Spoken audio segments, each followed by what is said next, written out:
Leadership, a simple concept that moves the world, writes history, and drives the lives of millions of people around the world.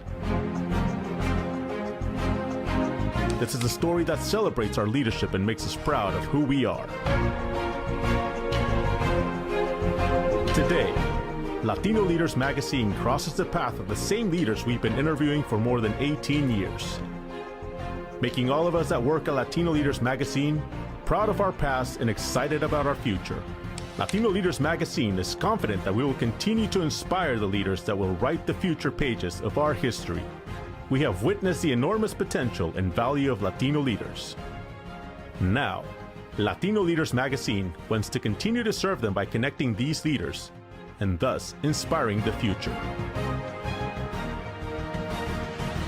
Ladies and gentlemen, please welcome your host and publisher of Latino Leaders Magazine, Mr. Jorge Ferraiz. Hello, welcome to the Latino Leaders Maestro Awards Dallas 2022.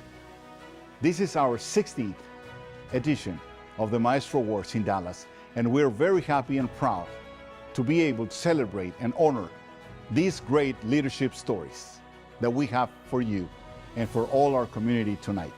I want to thank our sponsors for being with us in all these years with their support in honoring and celebrating these great stories of leadership.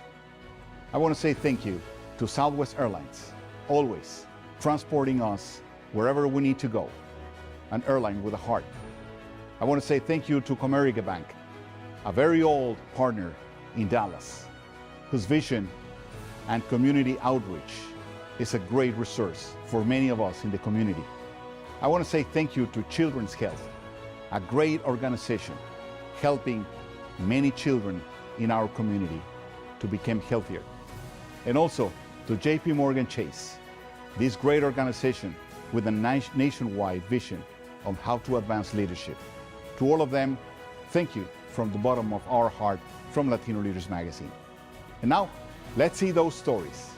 Let's see this great pool of talent that we have and the fantastic stories that we have for you tonight.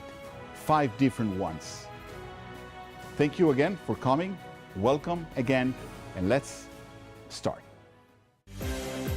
At Southwest Airlines, when we come together to lift each other up, the heart of the community thrives.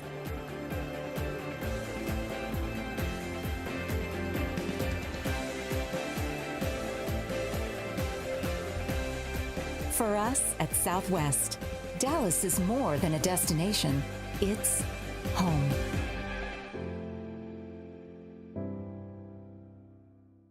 Jorge, you and your team connect leaders and inspire others through your publications and events. Thank you so much for bringing us together this evening. And to this year's award recipients, congratulations. Tonight, we celebrate you, your service to our communities, and your many accomplishments. I'm Laura Nieto, and I serve as the Director of Community Outreach at Southwest Airlines. At Southwest, we believe in loving people, building resilience, and living responsibly. And we do that by partnering with organizations all across the country to drive economic, environmental, and social impact. Our heart found its home right here in Dallas more than 50 years ago, and we remain dedicated to our hometown by investing in our diverse communities. Through hundreds of partnerships across the Dallas community, we seek to empower these organizations to create change and build resilience in our home city. Through our longstanding partnership with Latino Leaders Magazine, we've been able to see firsthand how the power of celebrating Latino success stories can inspire the next generation of leaders. Tonight, I'm honored to recognize Mr. Chris Luna, Vice President of Legal Affairs for T-Mobile US, Inc., and a longtime leader in the Dallas community. In his role, Mr. Luna serves as Chief Counsel for Sales and Distribution.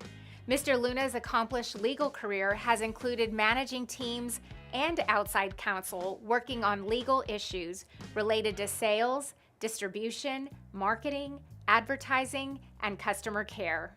Mr. Luna was elected to 3 terms on Dallas City Council, which included serving as the first Hispanic deputy mayor pro tem. Mr. Luna continues to serve the North Texas community as a board member for the Dallas Foundation, the Dallas Theater Center, and TACA, the Arts Community Alliance. On behalf of our more than 61,000 Southwest Airlines employees, it is my privilege to present the Maestro Award for Leadership to Mr. Chris Luna. Congratulations. The Maestro Award in Dallas in 2022 in the category of leadership goes to Chris Luna. Chris has been a devoted and passionate executive. Chris's story is an example of what many other executives could be doing to advance themselves and their community. Congratulations. So I was born and raised in Houston, Texas. I was the seventh of 8 children. Both of my parents were born in Texas, but their older siblings and my grandparents were born in Mexico. And my parents were the first in their families to graduate from high school and to graduate from college. My dad, when he came back from World War II on the GI Bill, and my mom, who was just wicked smart and got scholarships. So they always promoted education and said education was the great equalizer. And my dad said, I don't care what you want to do. If you want to repair air conditioners, get the training, get the education, and then be the best, to always be the best at whatever you do.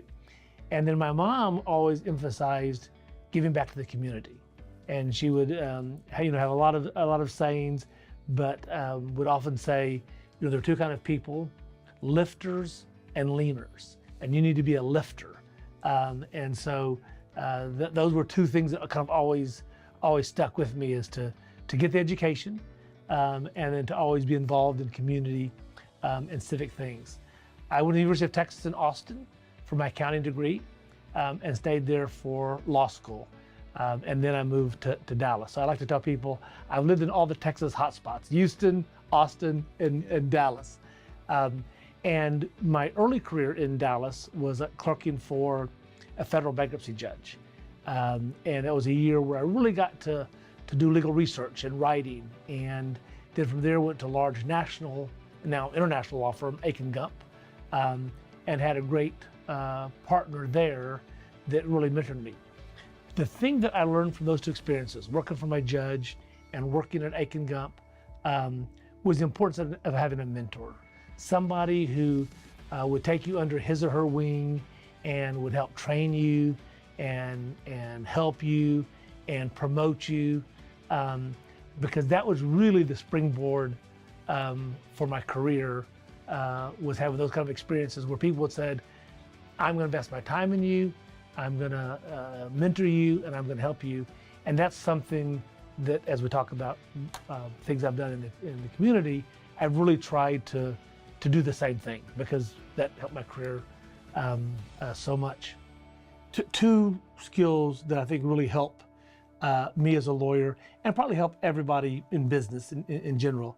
One exactly is people skills, the ability to listen to people and to understand their concerns, and to be able to communicate back to them. I used to tell people I felt like I felt comfortable from the barrio to the boardroom, and I think those kind of skills have come in handy. The other thing is, and I wish that more schools and law schools and businesses would emphasize EQ in addition to IQ. So the IQ, yes, you have to go to school, you have to learn, you have to understand your business, but there are a lot of people who are really good and smart in that kind of technical areas, but in the emotional quotient, the EQ, they're not real good. They don't understand people's issues or people's problems or relate to them. And I today serve as the Chief Sales and Distribution Counsel. I've got about 30 lawyers on my team and 10 paralegals. And one thing I promote to all of them is to try to learn your EQ skills. Try to improve your EQ skills. And there's actually some classes and training where people can get EQ training, because many times lawyers know the technical issue, but they don't understand people's problems and how to solve them and how to understand and how to relate. And unfortunately, recently, with more and more emails and more Zoom or WebEx, you know, it's easy to only see people in a 2x2 square, and not kind of go behind that and say, okay, what are their concerns, or what are their issues, what are their problems, and how can I help solve them? And I think that's a skill that people really need to try to work on. I am very excited about the future. And part of it is, as you mentioned, the demographic change. It's just the numbers are changing. And if businesses or governments or whoever wants to be responsive, then they have to recognize that the Hispanic community is growing. And you talk about buying power, that comes with that. In my work with nonprofits, you know, if you're on an arts board, you want your patrons, the people that come to the museum or that come to the theater or come to whatever, to look like Dallas. And Dallas is looking more and more brown with those demographics. So that's one. I'm very excited about the future because I think that people are recognizing the changing demographics and people want to be inclusive. The second thing is, if you look at any of the studies, and McKinsey has done 2 different studies recently. One was called Diversity Wins, and I think one was called Diversity Matters. If you're in business, the more diverse you are, the more successful you're going to be. People want to do business with people that are inclusive. And many times in our T-Mobile stores, especially in Latino neighborhoods where there are, you know, Spanish speakers, they want to go into some place where they feel comfortable, where they feel at home. And so I think businesses are saying, you know, maybe we need Latinos on our board of directors to bring that viewpoint and that perspective. Maybe in our C-suite, we need some Latinos to bring that background and that experience. As we go out and hire people, maybe we need to make sure that our employee base represents our customers. It doesn't matter if you're a bank or you're in airlines or you're a car manufacturer, you're going to want that. So the other story I tell is a friend of mine I served with on the city council. When he started seeing the demographics started to change, he joked and he said, "Well, if I knew that Latinos were going to be 40% of Dallas or Dallas County, I would have been in the front of the curve. I would have been ahead of the curve in outreach and inclusion." So there are some people that are catching the late train that are just now kind of waking up and saying, "Oh, this is a sleeping giant, this Latino community that has that buying power and has that workforce capability."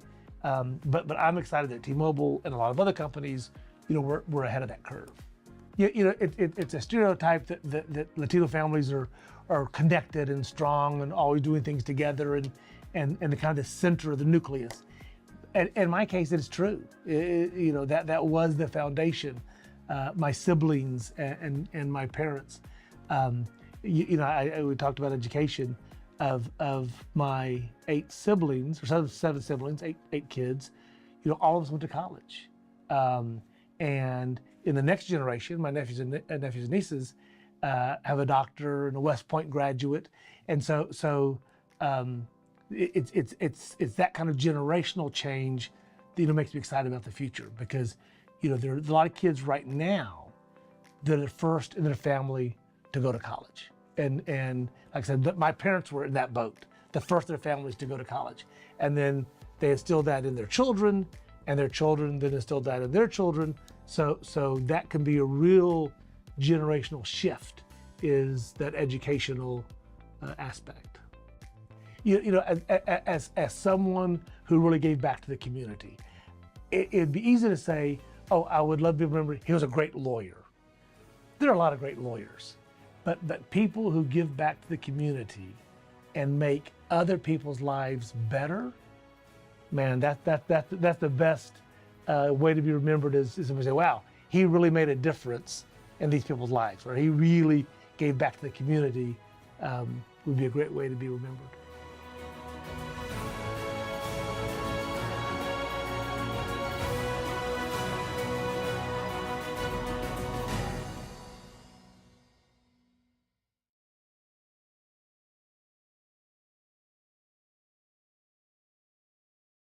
Good evening. My name is Ineria Ordóñez, Vice President of External Affairs and the National Hispanic Business Development Manager for Comerica Bank. Comerica is honored in presenting the category of Maestro of Entrepreneurship to Pedro Lerma, CEO of Lerma. Pedro is a visionary. He sees a world where people in all cultures are accepted, embraced, and valued. He uses cross-cultural communications, marketing, and advertising to reshape it. He is not only a visionary, but he is also an architect and a builder that connects all these ideas. Lerma was founded in 2009 with his commitment to create an omnicultural agency because he understands the importance of being culturally fluent, as he was raised by immigrant parents in West Texas. Through his life experiences and overall professional experience, he has been able to work with brands such as Dr. Pepper, the Salvation Army, Home Depot, Avocados from Mexico, just to name a few. These brands come to Pedro and Lerma's team to lean on their leadership expertise to drive business results. Pedro is also giving back to his community.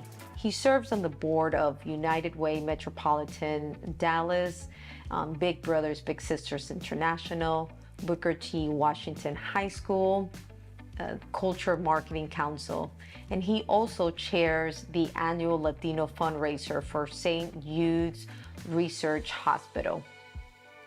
Thank you. Eres un orgullo latino. Comerica will continue to build strong relationships with Hispanic business leaders and entrepreneurs. An example of that is the recent announcement of the Comerica Business and Innovation Hub in Frisco. We know that when our communities thrive, our businesses thrive. And we are proud to partner with Latino Leaders Magazine in celebrating our entrepreneurs, because this is the way that we raise expectations in the communities that we serve.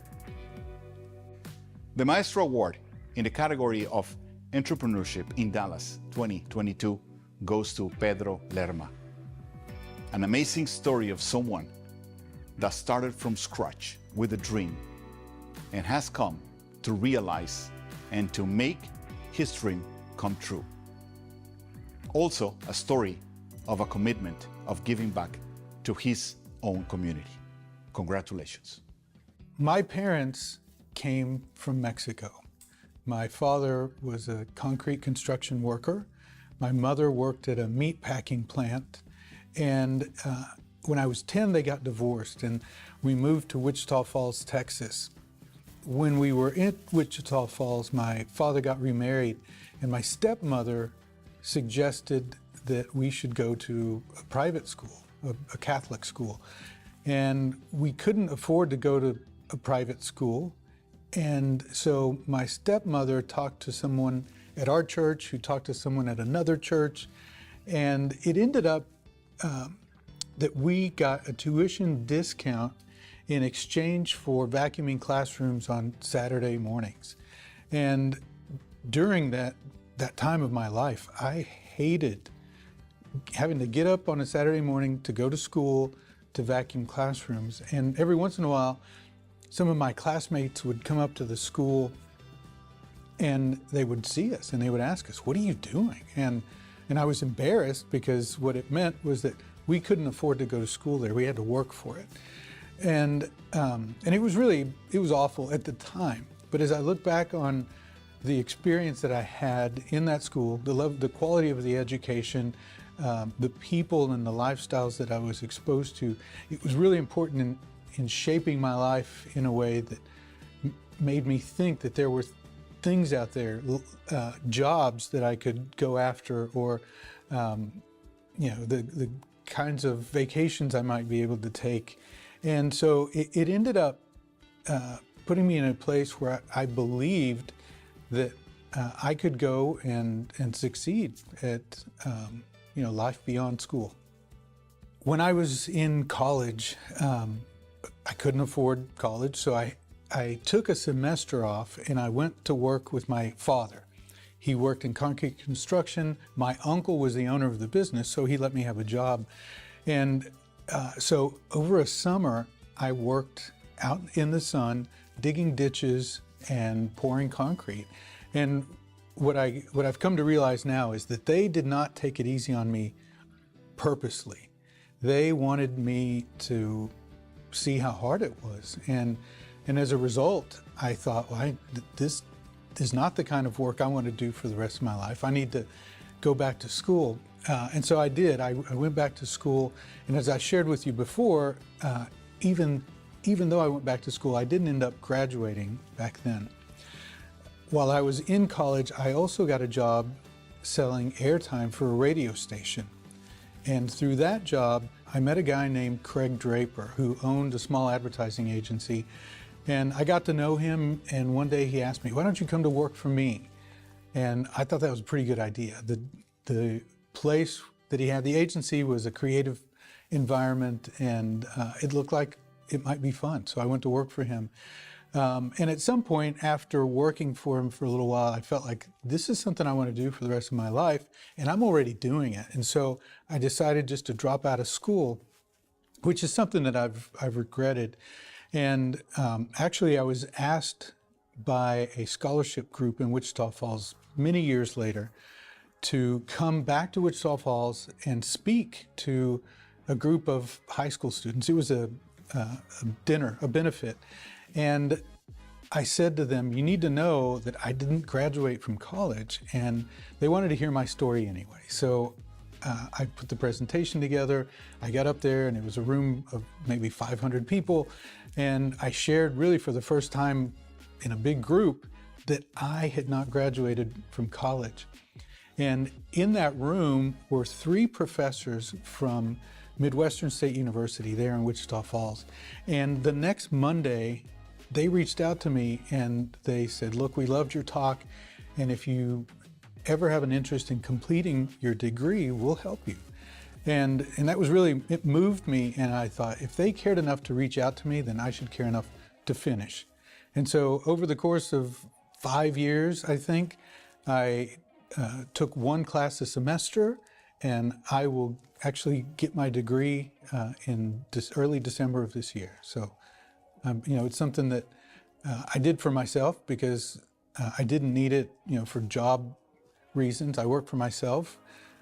It was just something that I felt I needed to complete. So I'm excited about that. I feel like I'm at a really important moment or milestone in my professional life. A year ago, we, as the agency, we separated from a partnership we were in with the Richards Group. And so at that point, we became a fully autonomous agency, wholly owned by me. And so we were able to get certified as a minority-owned business, which was important and something that we hadn't been able to do before. And we've really started to define ourselves as a player in the advertising landscape. We've grown a lot. We've won a lot of new clients. I mentioned the Salvation Army, interestingly, is a new client of ours. Started working with Prime Video, Amazon, started working with Google, Western Union, just on and on. And it's exciting. It feels like we've finally grown up as an agency, where before we were a division of a much larger agency. In our first year, we were recognized by Ad Age, Advertising Age, our industry publication, as Small Agency of the Year. And I was super excited about that. And interestingly, we were awarded for the category that was 15 to 75 people. And as soon as we went to accept the award, we had already exceeded the 75 people. We're at about 100 people now, and we're continuing to grow. We are working on 3 Super Bowl spots right now. And so for what is a year-old agency to be Agency of the Year and to be working on 3 Super Bowl spots, I think that shows that there's a lot of promise, there's a lot of opportunity ahead of us. And my task is, I think, to make sure I make good decisions, that I make fast decisions. I don't think I have a chance to linger too much on a decision, or an opportunity is going to pass us by. As a minority or as a multicultural agency, we have a sensibility about the multicultural mindset. And as companies try to navigate the more multicultural future, they need guidance. And I felt like we were uniquely equipped to help companies navigate the future.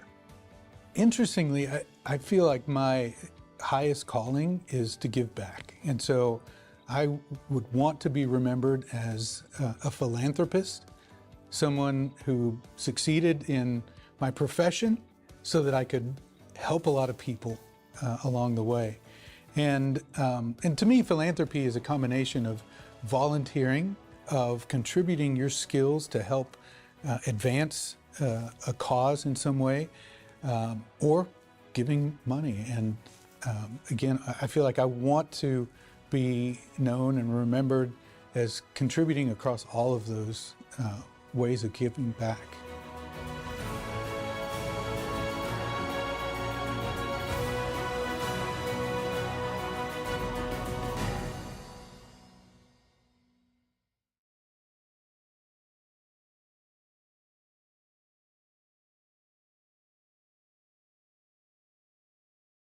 Saludos. My name is Silvana Montenegro, Global Head of Advancing Hispanics and Latinos at JP Morgan Chase, an organization dedicated to promoting the growth and success of our communities. I am thrilled to present this award in partnership with Latino Leaders Magazine to Marie Quintana. In her over 25 years of experience, she has been instrumental at promoting diversity, equity, and inclusion, serving as the founder of the Diversity Council and Employee Resource Groups at Tenet Healthcare. Her inspiring career includes serving as CMO, EVP, SVP, and Senior Executive Consultant within multinational companies including PepsiCo, Parrot Systems, IBM, and most recently, Tenet Healthcare. Her passion and leadership was essential to building responsible corporate cultures in all of her roles. At JP Morgan Chase, we are committed to promoting the growth and success of Hispanic and Latino communities across the globe by creating a pathway to education, wealth building, business growth, and community development. With our dedication to diversity, equity, and inclusion, JP Morgan Chase is proud to present this award to Marie Quintana for her dedication to excellence, diversity, and leadership in the Hispanic and Latino community. Felicidades, and thank you for all you do. Hi, my name is Evelyn Torres Gomez. I'm the CEO of Solaris Technologies, a mobile tower manufacturing company based here in Irving, Texas.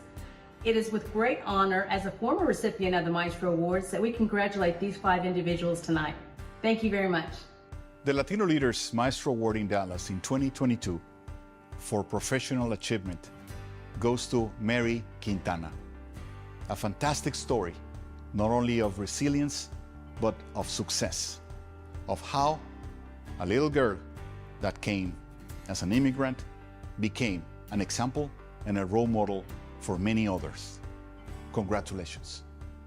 Well, first of all, I was born in a little town called Pedro Betancur en la provincia de Matanzas. I came when I was a very, very small child, and I was on the last Delta airline flight to shut down Havana Airport.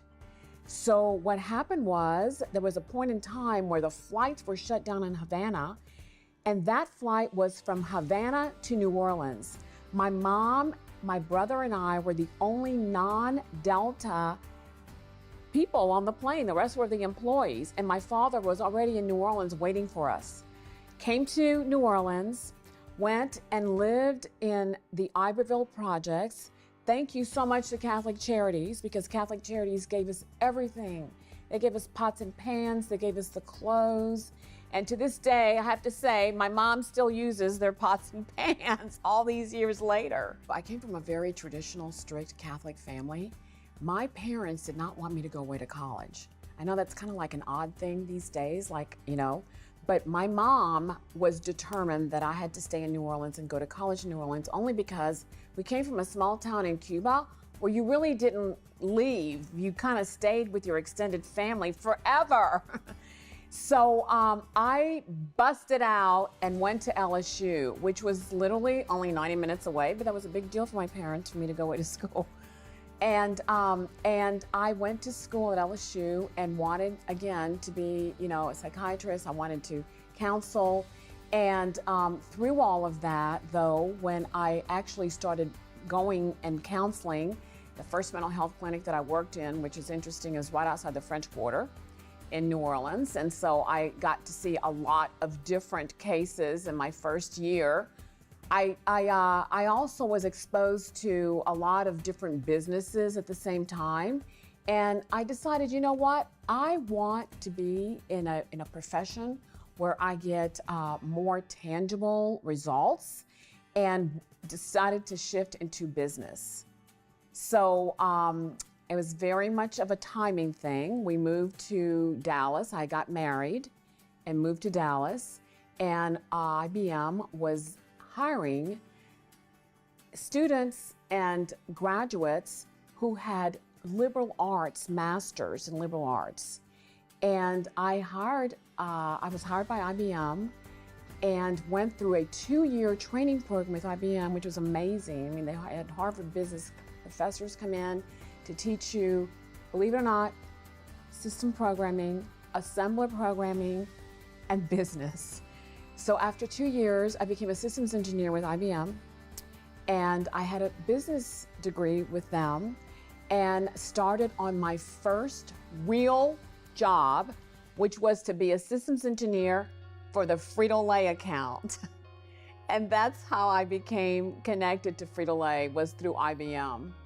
So I founded the Quintana Group when I left PepsiCo. And, I really wanted to get my hands on a startup. I thought, all these years I've been in corporations, whether it's IBM or PepsiCo, I want some experience in a startup. And so I worked very closely with an investor. We had 2 companies. One of them was a mobile app company that worked with the Latino community. It had a Tufono app, which we were able to call Mexico and call Latin America and get extra points for that. And so, but it really brought the Latino community together. We had users in Mexico, users in Brazil, and almost really touched on my heritage. I think what I really loved about working with that startup was that for the very first time, I was really the Latina president of the startup and working on something that was very important to this community. The second company that I worked with the Quintana Group, was a natural energy drink, which was very interesting. It was the gentleman who had started a 5-hour energy drink, decided we want to have something that is healthy. And so we launched for the first time again a healthy energy drink across the whole country with over 50,000 points of distribution. But what was great about that role was that you start from a concept all the way to product manufacturing, to distribution, to working across retailers. And so I was on the other side of it. And so I enjoyed it. And at the end of that time, I thought, you know what? I'm ready for another corporate role. I'm really ready to go back and lead a larger team and have a bigger impact. And so I was very blessed to have an opportunity to work at Tenet Healthcare. I'll tell you, I spent 4 years there. I was the Executive Vice President of Communications and the Chief Marketing Officer. Huge impact across 64 hospitals, 540 surgery centers at a time when we had COVID. So who's to say that I am working in a healthcare company in the middle of this pandemic? And one of the wonderful things that we also were able to accomplish is that each hospital had a CEO, and each CEO was enabled to speak to the community, something that they had not done before, to speak to the community and tell the community it is safe to come to the hospital. It is now safe to come to the ER. because people stopped going to the ER. They stopped going to hospitals. They were scared of so many things. And the only truth that the community really believed were the doctors and the hospital employees. And so part of my job with marketing and communications was to bring life to the nurses, to the doctors, to help them be the face of truth during COVID. And we did that, and it was amazing because we really did impact communities. If you can imagine, we had hospitals from California through southern Texas, in Arizona, all the way to Florida. Detroit Medical Center. We had hospitals all through the United States. So it really was an amazing opportunity for me to be in that time and place, to be able to give back to the community and to be able to participate in healthcare at a time when it was so needed. First of all, my mom is 94 years old. Very, very important stage of her life. It's a season that's really important to me. And watching her age very gracefully has been such a gift that God has given me. My faith is stronger every day. Life has not been easy. It has not been easy for me. One of the things that you probably don't know, but I did lose a child about 4 years ago. My oldest son passed away. And, it was something, he passed away in the hospital after an illness. And, I think that's one of the events in your life where we don't know what to expect, but when something like that happens, it sort of shifts things. It shifts priorities, it shifts relationships, it shifts, how important your time is, how important we are to each other, how important words are. I'm a such better listener. I'm a much better counselor. I have so much more patience. And, I think my children have learned that. And I will tell you, the feedback that they give me is it just fills my heart and soul because we have such an amazing relationship, but I lift them up and they lift me up. And I have this amazing community of friends. I call them angels on earth. We all walk together. And it does take a village. It takes a community. Because you don't know what tomorrow will bring. So you have to really open your heart and be aware that something could happen. And how do you persevere? How do you get through that? And I think it's faith, and it's this community and this heart to listen and to love and to take in and to give out. I've always said this, I want to be remembered about opening doors for others. I just love that. My dad did that.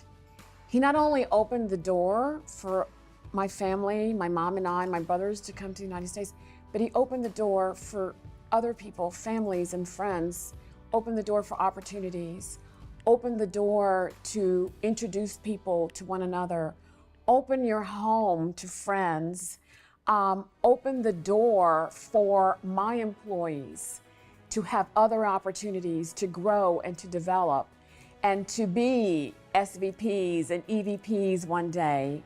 And I want to be that person that just opens the door and live that legacy day in and day out.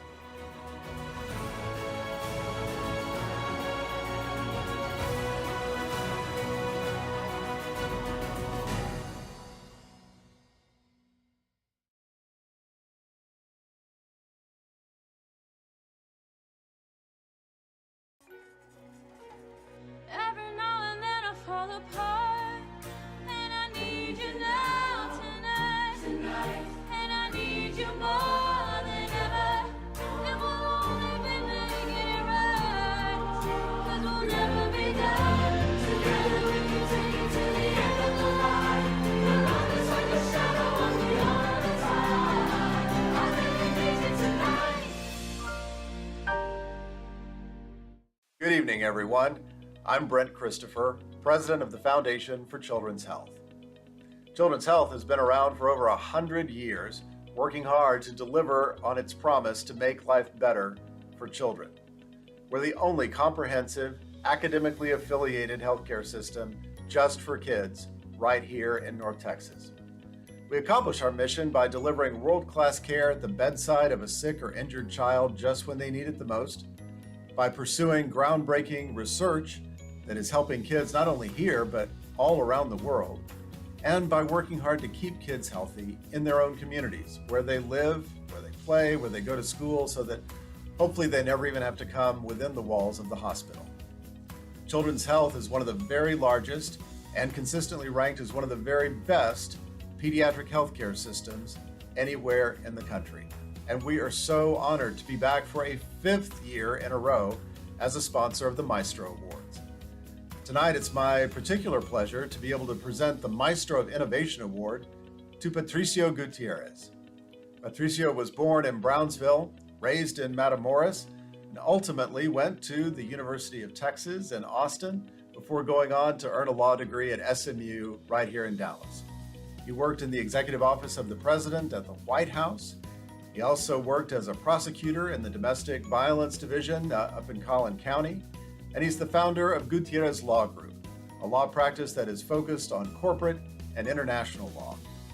In addition to all his legal work, Patricio also devotes himself to this community in some very important ways by serving on the board at Methodist Dallas Medical Center and on the board of the Family Place, 2 incredible institutions that contribute so much to our quality of life.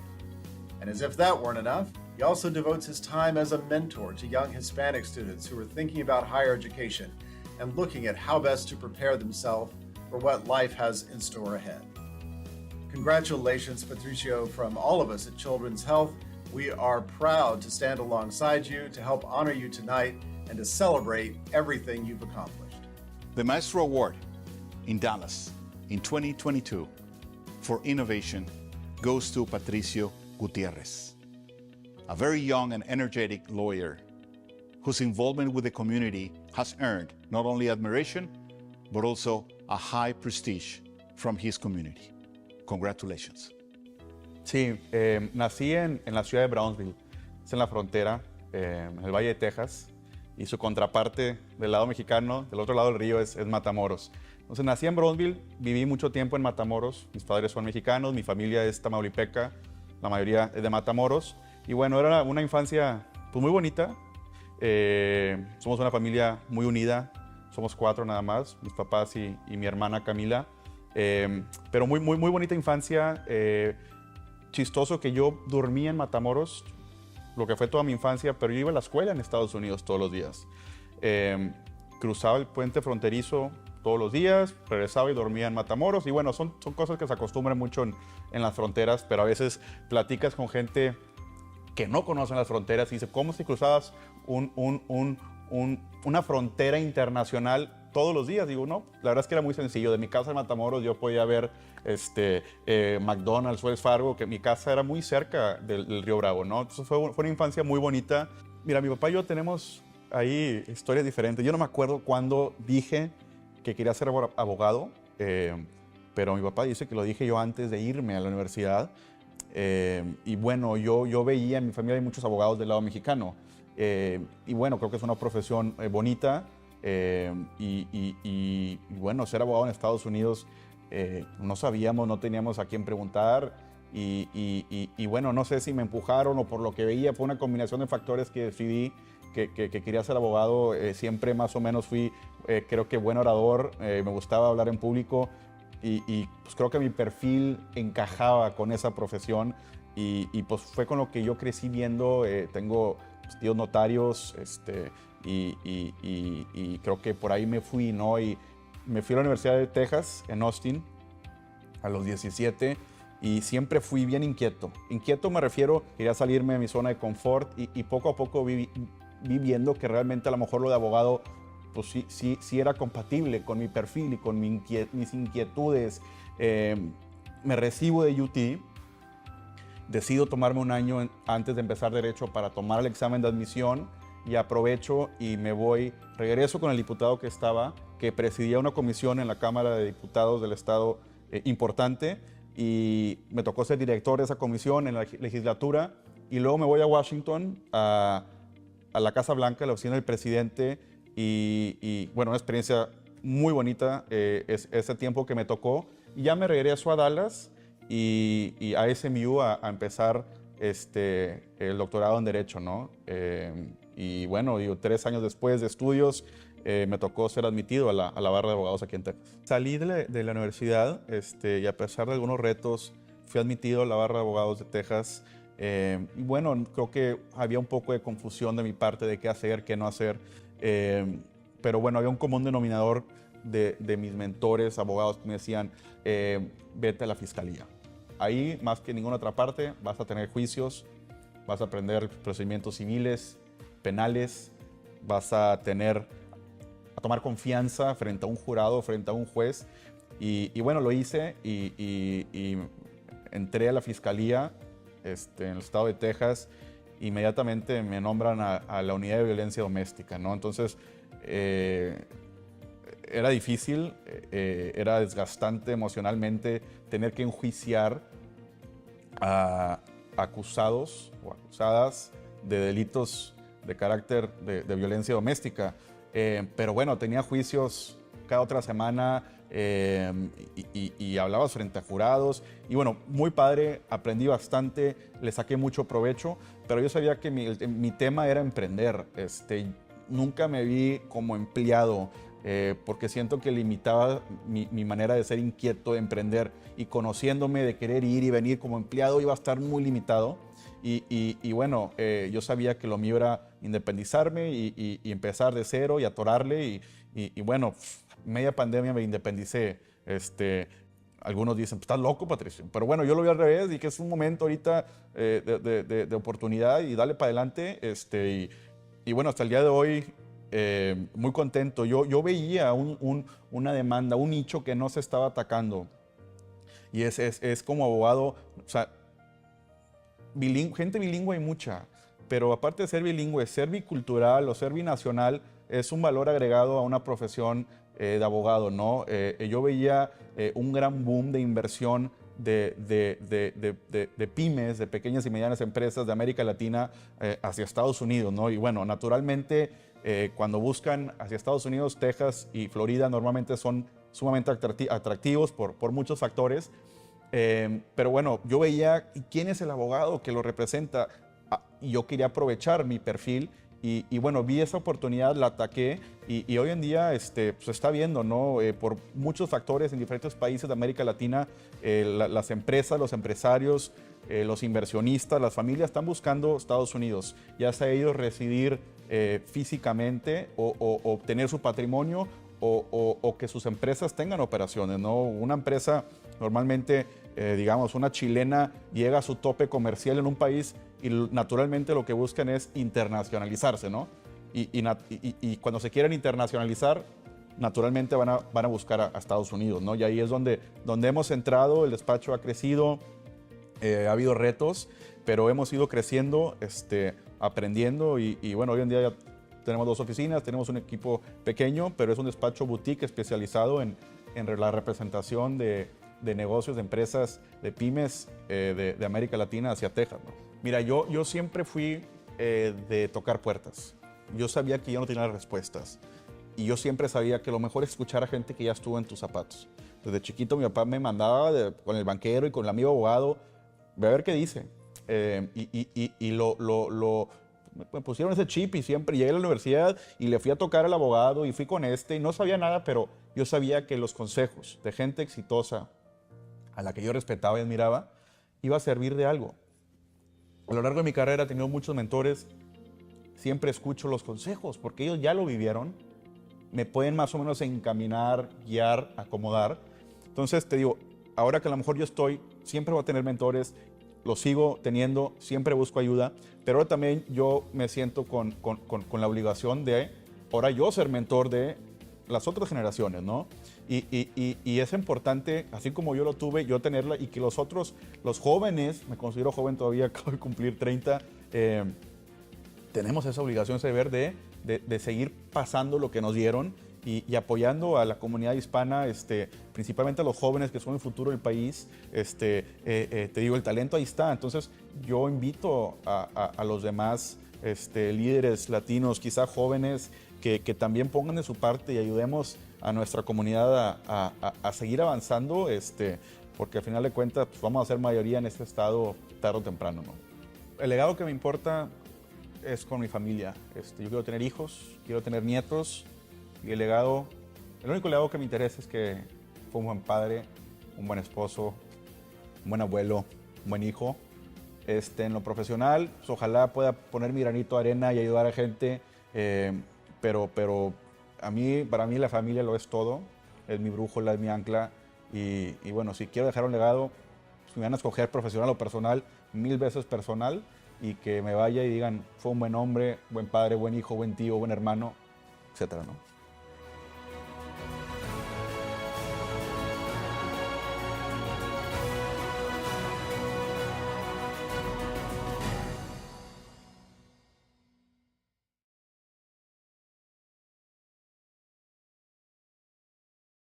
The Maestro Award in Dallas in 2022 for community service goes to Mary Ann Gomez Horta.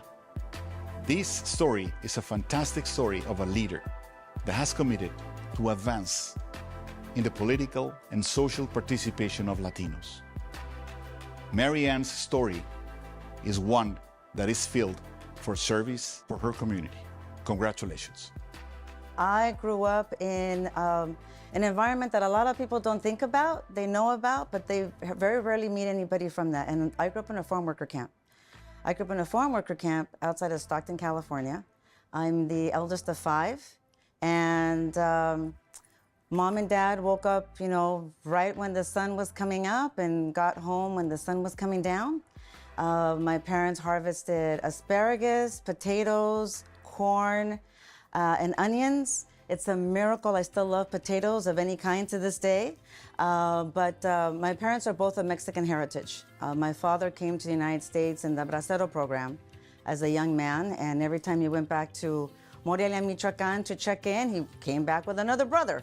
And so he grew up basically working in the fields of Northern California and down to, I think, about to Texas. And my mother is the second eldest of 8. Her family is from Guadalajara, but she was born in Brownsville, Texas. So, when you start as a kid kind of asking your parents, because I love asking people how they met, and I ask them, how'd you meet? They're like, oh, we met working in the fields of Chico, California. I'm like, wow, that sounds so sexy. Wow. But that was their journey. And so my beginnings are of, quite honestly, all I knew was that my parents were farm workers. Financially, we were poor, but in everything else, we seemed to be pretty rich and okay. We went to church on Sundays. Every other Friday when mom and dad got paid, we did groceries, we visited grandma, we'd go to the flea market, we'd stop at Burger King or McDonald's on the way home, and that was our trip. Because both of them were so focused on education, because both of them are the elders in their family, they sacrificed their education so that their siblings can get an education. So at a very young age, they saw the value of an education, even if it wasn't the same, they just knew education was important. And I have 3 sisters and a brother, so of course, like my dad, bendito entre las mujeres, he knew these women need to be educated and they need to have a better life and better opportunities. So we grew up in that environment. We were bused to high school. We were bused to Tracy High School. And there was a number of us girls kind of in the farm worker camp, a certain number of families. So we all kind of grew up together. And honestly, right after high school, I knew I needed to go to college, but I had no idea what I was gonna do. I didn't know what to even study. Growing up in the farm worker camp, we had 3 TV channels, like the ABC, NBC, CBS, and then I always forget that other dial on the bottom. You had to turn it just right to get the Univision station. And so that's all we had. And so, in those kinds of environments, I tell people, it's not that you're not a smart person or that you're not an intelligent person, but you really genuinely don't know what you don't know because you're not exposed to it.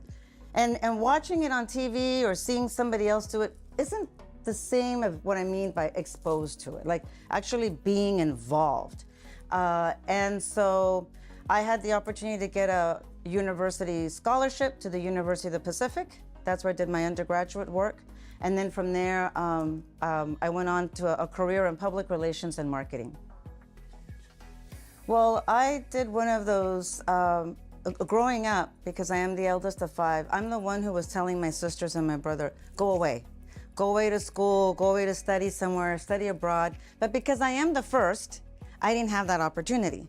And so I found myself in 2008 looking for an opportunity to do something different. I basically worked and lived in California, and I lived in San Diego for a short time as well. And I just decided this is kind of my time to go kind of like take my own little medicine and advice. So I started calling some friends. 2 very close friends recommended that I consider moving to Washington with a lot of the nonprofit work that I had already done before and the marketing and public affairs type of work, and they thought there's got to be something for you in Washington.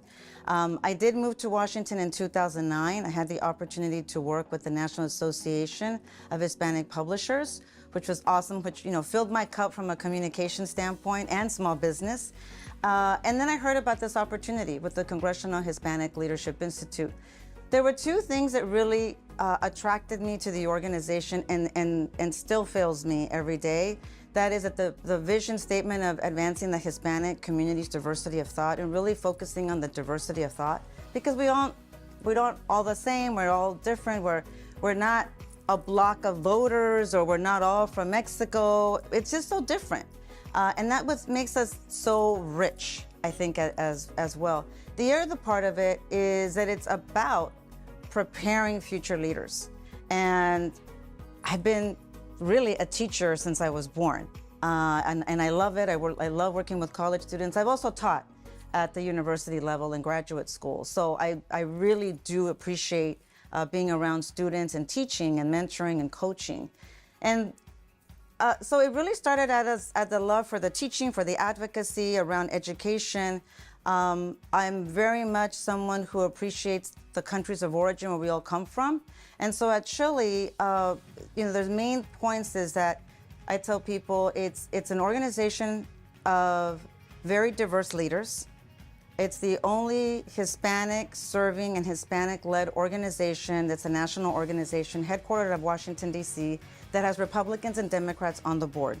We also have white, African-American, men, women, members of the LGBTQ community on our board and or advisory council. It truly represents the diversity of thought, and it really represents people of Hispanic heritage and people who support people of Hispanic heritage. And you don't find that in a lot of other organizations. Now, the fact that we have Senator Menendez and Senator Rick Scott on the board, that depth and breadth is basically because what we're doing our part in is to develop and open the minds of Hispanic college students to consider public service. It doesn't matter what political party they are. We want them to consider public service and at the same time be respectful of public service and also the business sector. A lot of organizations, a lot of nonprofits really focus a lot on social issues, and we're more on the business side of things. The Western Hemisphere and what we do and how we impact the hemisphere is important to us. And so those are the avenues that we're in. We're not in other avenues because, like I say, we have brother and sister organizations that do that. And so they do that really well, and we do our part very well. I've always believed that maybe it's the farm worker kid in me, that I know that the harvest and everything, there's a time to plant the seeds, there's a time to fertilize, there's a time to check on the plants again, there's a time to harvest, there's a time to pack it, and there's a time to sell it, right? And so for me, that's kind of how I've lived in certain times of my life and my daily routines. And I do force myself to kind of take a pause and reevaluate. And interesting enough, this year, my husband and I celebrate 6 years. The way I balanced my life 7, 8 years ago was very different without him. there's different values, different beliefs, different things, you know. So he's a music concert guy. I'm a movie person. He's learning how to play golf. I love golf. He does books on audio tape. I like writing the books and I write in the margins. There is a way to balance things, but you first have to start with what is most important to you at that time. There's gonna be days when, or maybe a couple of weeks, where all you do is work because that's what's going on at that time. That doesn't mean you love your family less. That doesn't mean you're not connected with them, but we have other opportunities now to connect with family. During the pandemic, we taught our mom how to do FaceTime. It took a while because we usually just saw like her forehead, you know, and then after a while we finally got to see her and we finally got to see Dad do a little cameo in between. But we had a chance to do that and to teach them about that. I'm also blessed in the environment that I work in that I also have the time to visit with my mom and dad in Stockton, California, and I try to spend time with them 3 or 4 times a year. And so there's ways to do that, but you really have to figure out for yourself first, what is important to you? How are you gonna manage that? And again, you can have it all, just not all in one day.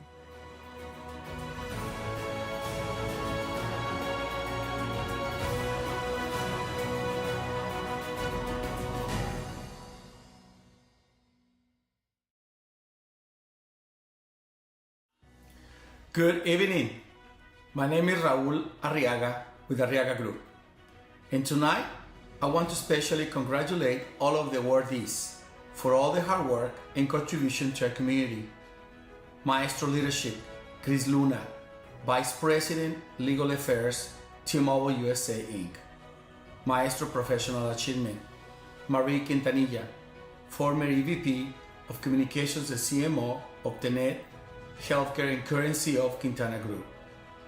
Maestro of Entrepreneurship, Pedro Pete Lerma, CEO, Lerma. Maestro of Innovation, Patricio Gutierrez, Founder and Managing Partner, Gutierrez Law Group. Maestro Community Service, Marie Ann Gomez Horta, President and CEO, Congressional Hispanic Leadership Institute. It's an honor and privilege to recognize you tonight. Muchas felicidades, maestros. Welcome to the new Maestro Class 2022. Buenas noches. And this has been the 2022 Dallas Maestro Awards. Our great community of Dallas, producer of so many stories of leadership, once again, this year brought to us the best of the best. Great stories, great leaders. That is what inspires us in Latino Leaders to keep doing our mission of celebrating and honoring these leaders. I want to say thank you again to our sponsors, Southwest Airlines, Comerica Bank, Children's Health, and JP Morgan Chase. Their support is relevant to the mission that we have in Latino Leaders. I want to thank our staff from Latino Leaders. Thank you again. I'm Jorge Ferraiz, publisher of Latino Leaders magazine, and we hope to see you next year.